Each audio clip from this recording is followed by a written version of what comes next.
Koti veterinary హాస్పిటల్లో శిశు మార్పిడి కలకలం రేపింది. బాబు పుడితే హాస్పిటల్లో పనిచేసే నర్సులు ఆడపిల్లనిచ్చారని ఓ వ్యక్తి సుల్తాన్ బజార్ పోలీసులకు ఫిర్యాదు చేశాడు. హాస్పిటల్ సూపరింటెండెంట్ ఆర్ఎంఓను వివరణ అడిగారు పోలీసులు. హాస్పిటల్లో ఎలాంటి శిశు మార్పిడి జరగలేదని వైద్యాధికారులు చెబుతున్నారు. ఇద్దరు తల్లులు పిల్లలకు DNA పరీక్షలు నిర్వహించి నిజ నిజాలు తేలుస్తామంటున్నారు పోలీసులు.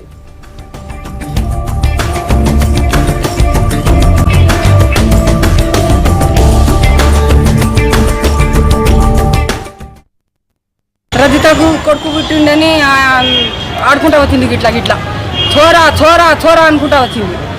వస్తే మళ్ళీ నా సెట్లో పట్టుకొని ఇంకో రూమ్లో పోయింది. ఆ రూమ్లోకి వెళ్ళి మళ్ళీ వచ్చేసింది. ఇంకో రూమ్లో పోయింది. 1000 రూపాయలు తీసుకొని ఇంకో 100 అడిగింది. లేదమ్మా లేదని అంటే మా పిల్లగాని మాకు ఇవ్వాలి కానీ మా సెట్లో పిల్లగాని తెచ్చి ఇచ్చింది సార్. రజిత కొడుకు అని తెచ్చి ఇచ్చింది. మరి ఏ పిల్లగాని